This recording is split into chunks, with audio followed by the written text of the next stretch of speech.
Bom, boa tarde a todos.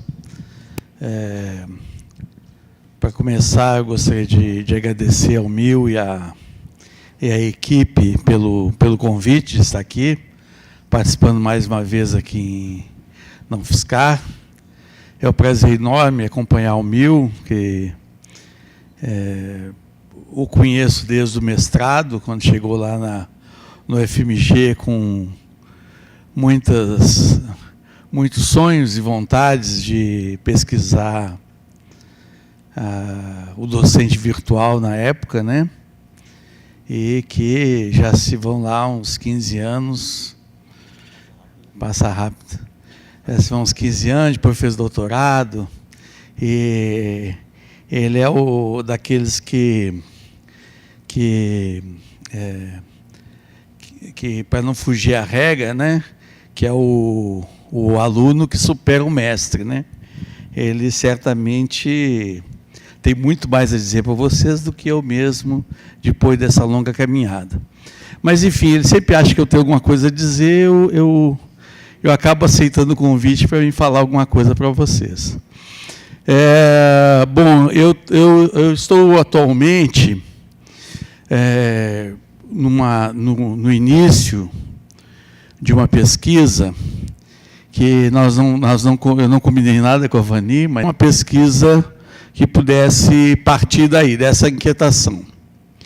E fomos tentar os caminhos possíveis. Verificamos o caminho dos diretórios de grupos de pesquisa, depois, por uma série de questões, nós acabamos descartando, e resolvemos focar nas teses e dissertações de mestrado, doutorado. Aqui, no caso, nós vamos fazer de todas as áreas, mas nós fizemos exclusivamente da educação. Teses e dissertações no campo da educação, que tratam de educação à distância. Também com a palavra-chave educação à distância ou EAD. Aliás, merece uma pesquisa à parte, como é que se atribui palavras-chave para trabalho científico. É uma loucura total. Não tem lógica alguma. As pessoas põem aquilo que elas acham que é mais importante, e quando você vai ler o trabalho, não tem nada a ver com aquilo.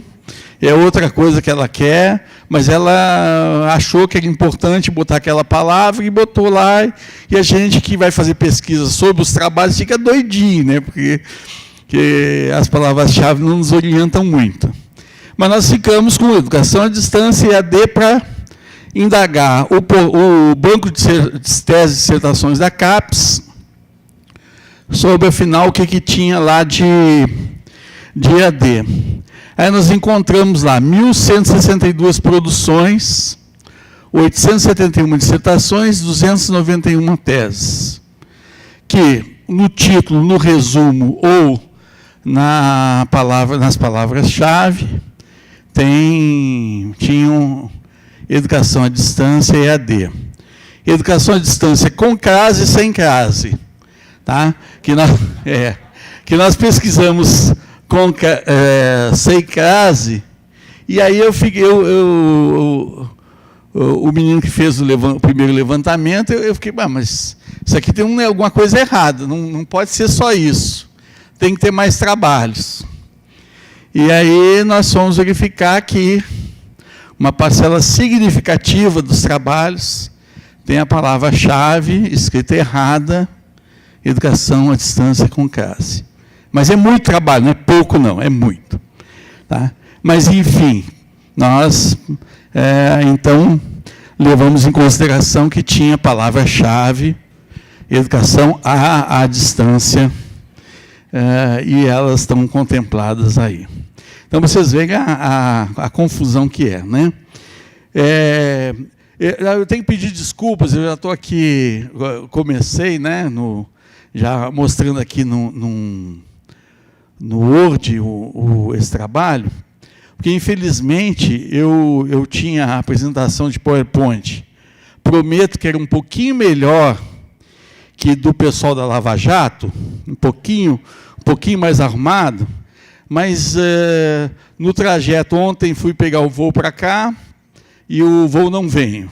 Vim hoje de manhã, e quando eu chego, depois de muita confusão, percebi que tinham surrupiado o meu iPad da minha bagagem de mão.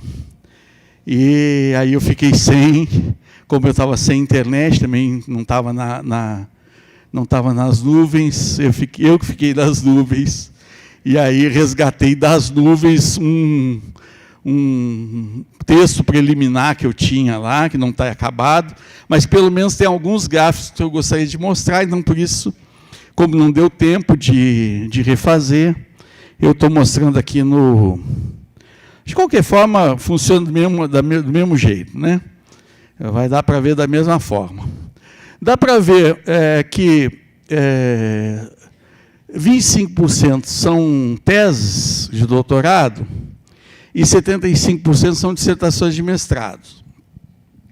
Isso pode parecer um dado aleatório, né, ou com pouca importância, mas ele diz muito, quando a gente vai vê-lo no detalhe, a gente diz muito que os doutorados que tratam da questão da educação à distância são mais recentes e oferecem um número de vagas menor, sem contar que um doutorado demora 4 anos para ser concluído e um mestrado, agora, a fórceps, 2 anos. Então, porque para se produzir uma dissertação em 2 anos, depois alguns dizem assim, mas tem muita descrição. Bom, se o aluno conseguiu fazer descrição, já está de bom tamanho, porque o tempo para ele fazer pesquisa, tudo são 2 anos, até que, se ele fizer uma boa descrição, já estou até feliz. Porque o tempo realmente é curto para uma pesquisa. Todo mundo faz pesquisa sabe que o tempo é muito curto, ainda mais no mestrado. E o aluno certamente vai fazer um monte de disciplinas, né? Precisa conhecer mais a área, precisa entender teoricamente. Então, bom, mas enfim, nós temos uma produção razoável, que ainda é, do ponto de vista da maturidade, incipiente. Né? Eu disse, mas tem pesquisadores que publicam muita coisa, tipo Daniel Mil, que já fez doutorado há muito tempo, pós-doutor e tudo mais. Bom, claro, se a gente fosse fazer pesquisa através de pesquisa dos pesquisadores que já estão na área, nós teríamos outra realidade. Mas nós nos interessamos pela pós-graduação porque é ela que nos promete um futuro. Né? Eu estou aqui, mas os meus orientandos ficarão muito mais tempo do que eu nesse mercado. Né? Quer dizer, eles terão uma produtividade, né? uma possibilidade futura muito grande para a área. Então, por isso, um dos motivos que nos levou a olhar a tese de dissertações. Opa, agora me perdi aqui. Ué? Não é porque eu tenho que botar óculos e tirar óculos, aí de vez em quando... Aqui, ó, tinha um gráfico bacaninha para isso aí, mas só para vocês terem ideia, aí é uma tabela longa, né? Mas tem uma distribuição, depois eu vou mostrar por região como é que fica.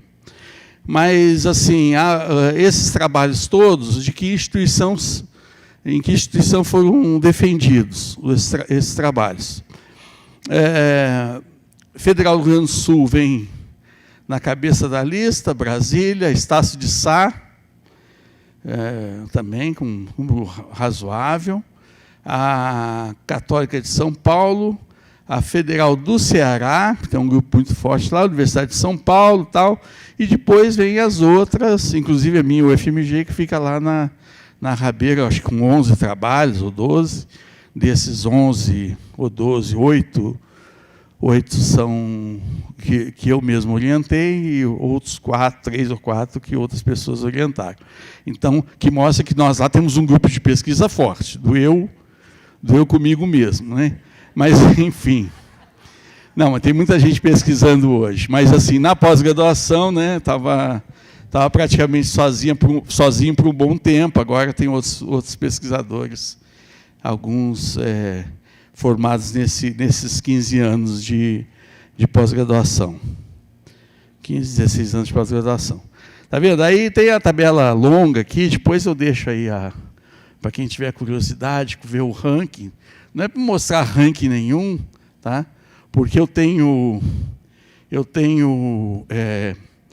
poucas provas para dar para vocês, mas tem muitas convicções de que ranking nós não devemos fazer.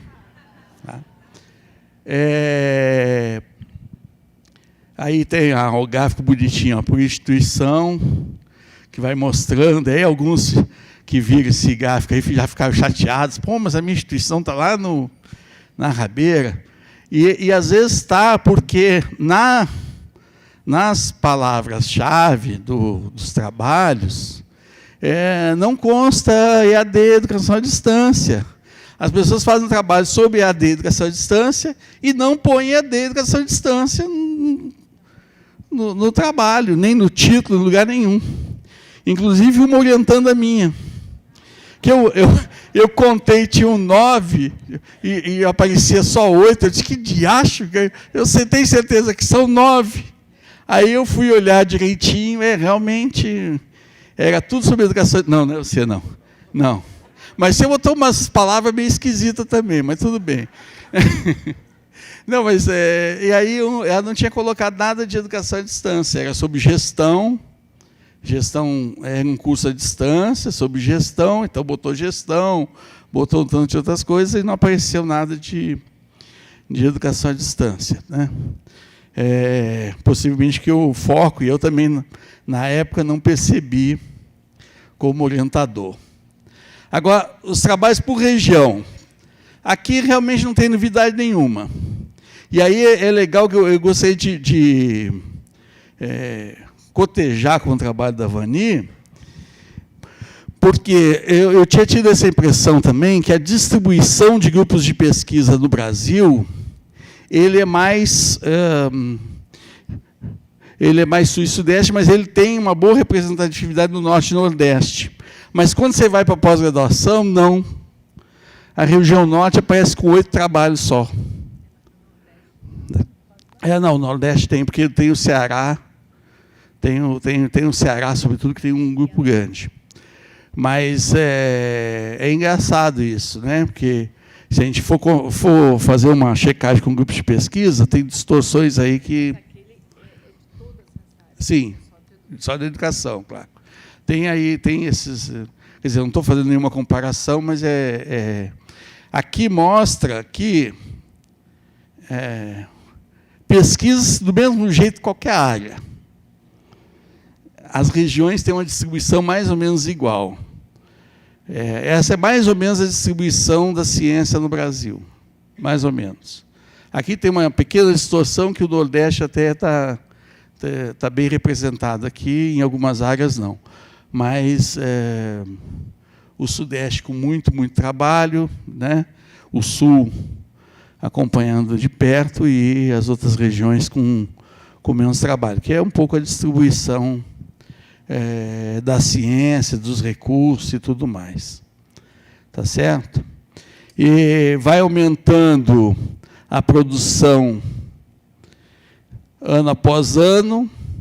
O gráfico começa lá embaixo, vocês veem que vai subindo, vai embicando para cima, tem umas quedinhas lá, tal, mas a tendência é de crescimento. Vamos ver agora, depois da diminuição ou aniquilamento da UAB, se isso cresce ou não, né? Eu acho que vai sustentar, de qualquer forma vai sustentar.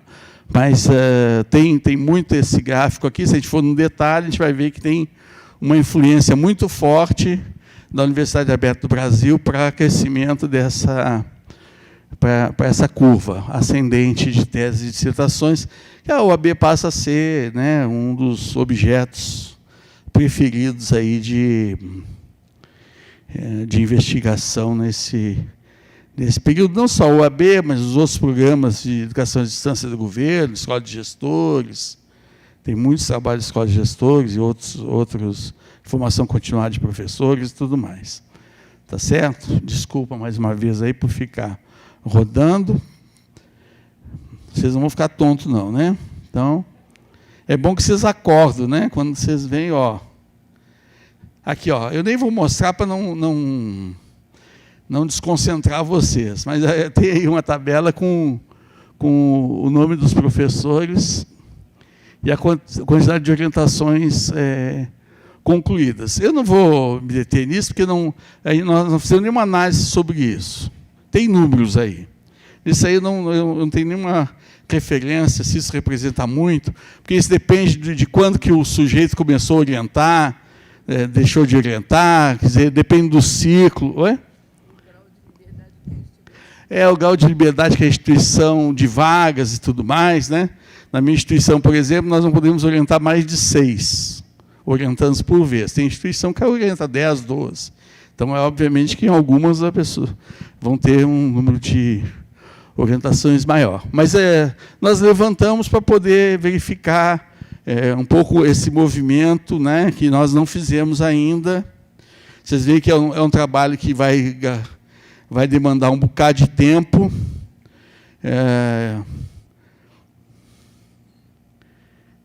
Ué, cadê o outro? Tem um trem que sumiu aqui.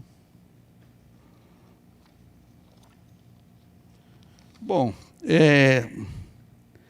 que tem uma outra antes aqui, não está aparecendo. Engraçado, na impressão tá. Mas não tem problema, isso aí não tem problema. Ó, vocês estão vendo que eu fiz aí bonitinho? Uma nuvem de palavras bonitinha? E tem uma outra. Eu fiz 2 testes de nuvem de palavras. Não tem importância nenhuma. Nenhuma.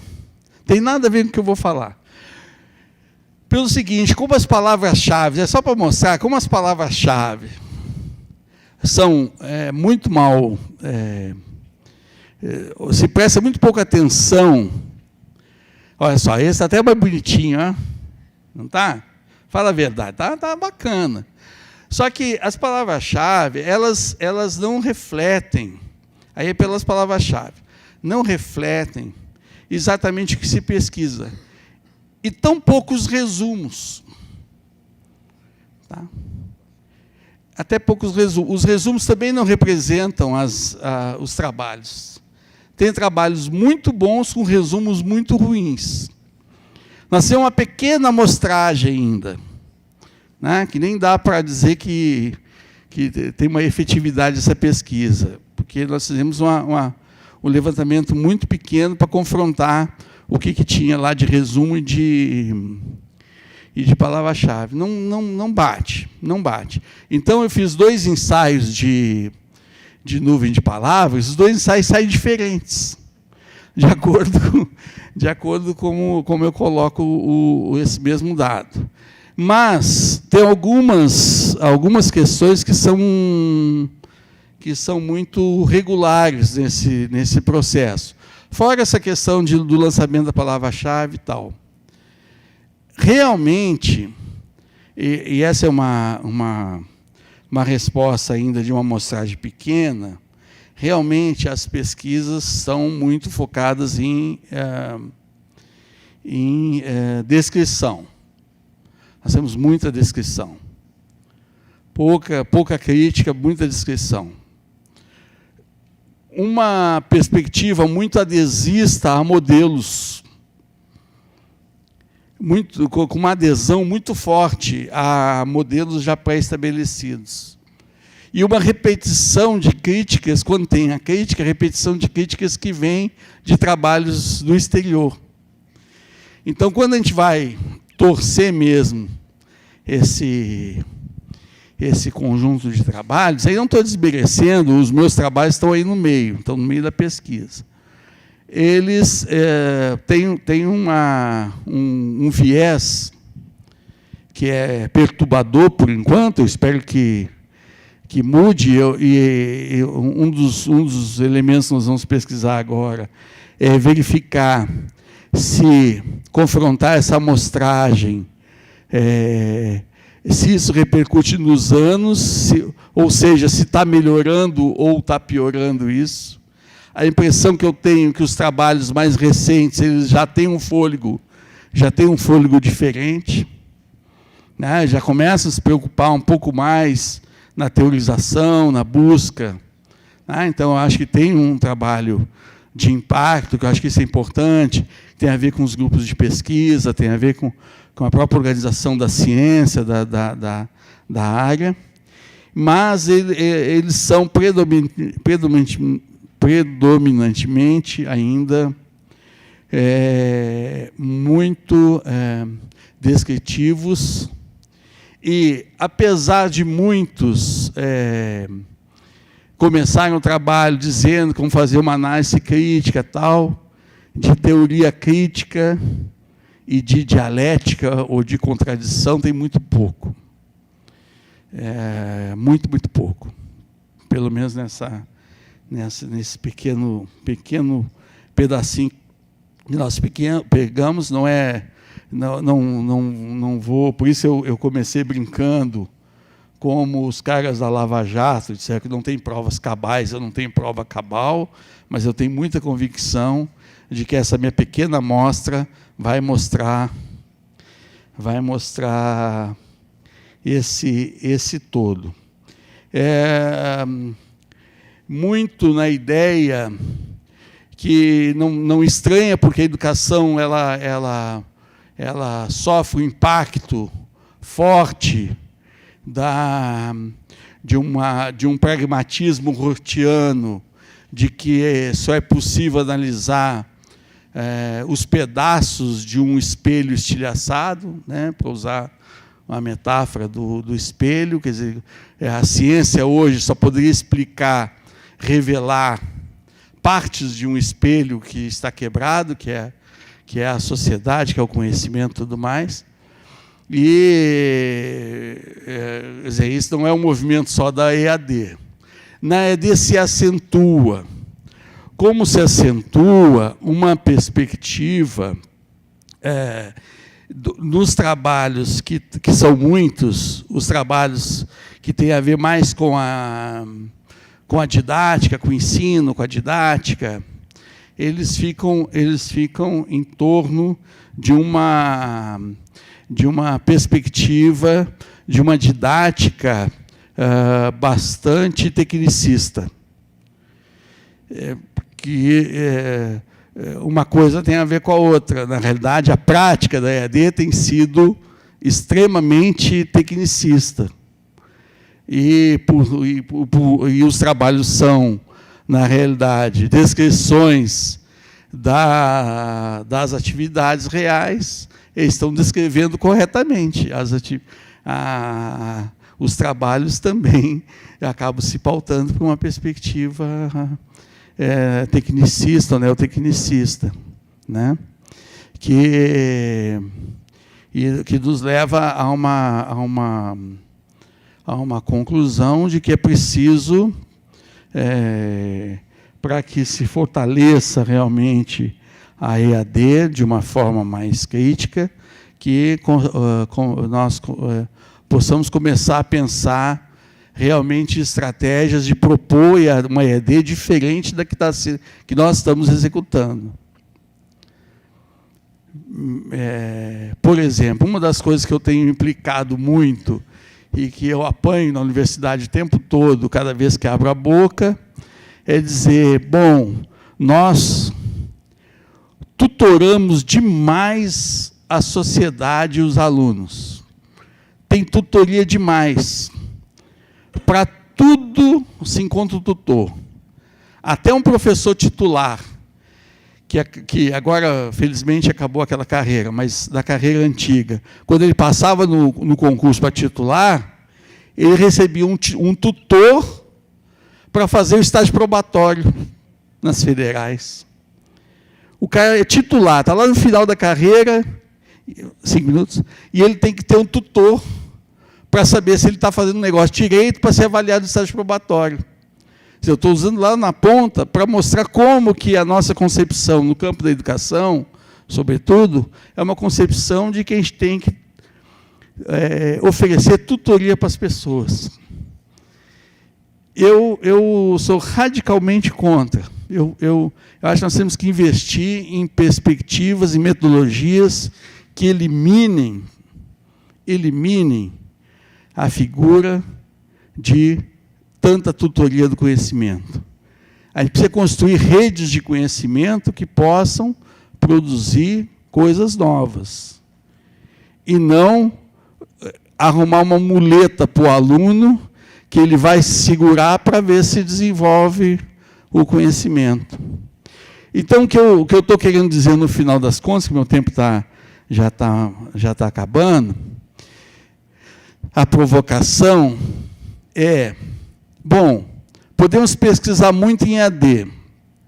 As pesquisas vão refletir o que nós fazemos em EAD.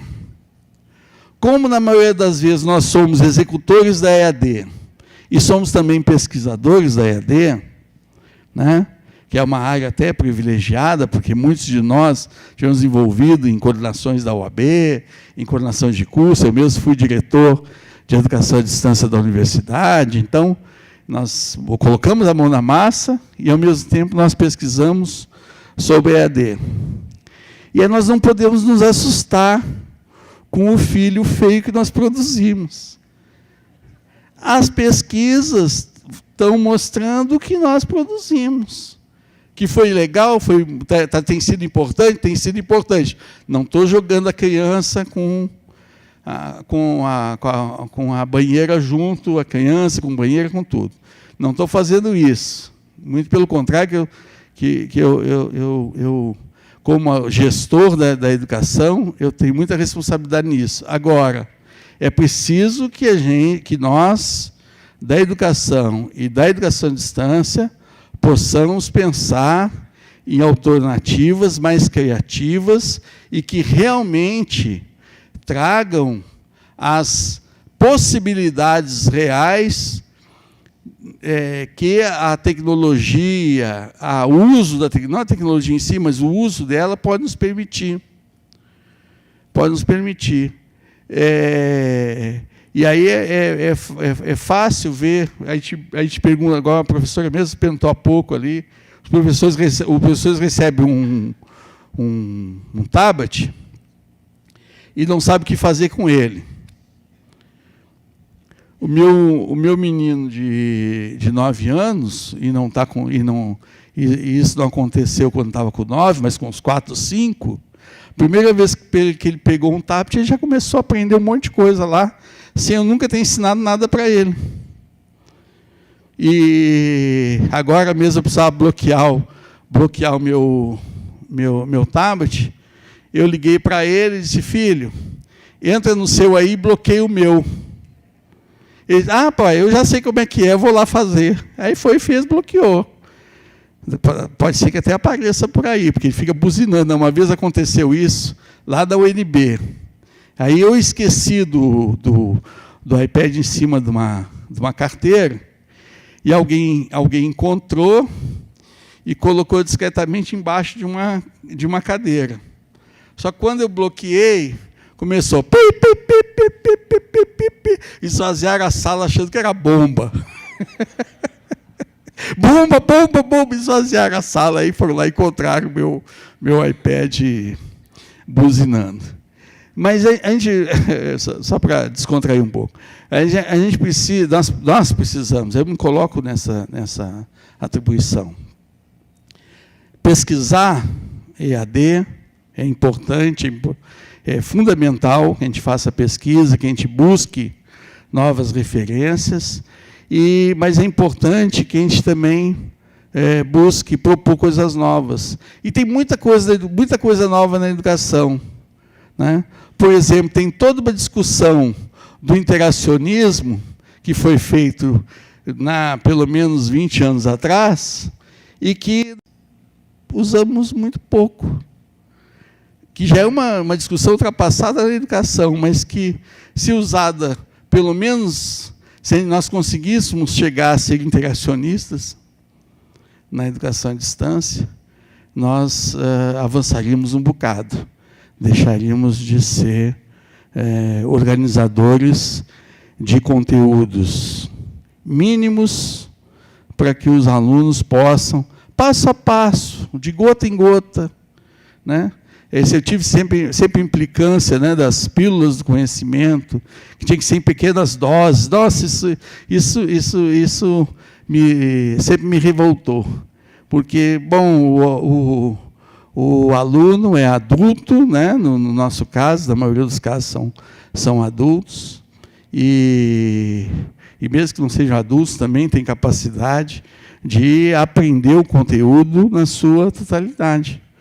Não precisa que ninguém divida, fragmente ao mínimo o conhecimento para que ele possa ler aos pouquinhos. Ah, porque o aluno de EAD não lê. Isso é uma tragédia. É uma tragédia. Dizer, o aluno da EAD não lê. Então, é uma tragédia piorada, né? Você dizer que um aluno da EAD não lê. Bom, se ele não lê, então não vai fazer coisa nenhuma, né? Então, não tem como fazer coisa nenhuma. É preciso ler, é preciso refletir, é preciso ponderar, é preciso construir o senso crítico. E isso se constrói no embate com o conhecimento, e não tentando, pelas beiradas, se chegar a um conhecimento. O Mil está me despachando, não sei pelo que eu estou falando, porque o tempo acabou. De qualquer forma, como eu sou um rapaz educado, eu vou acatar a mesa. Muito obrigado.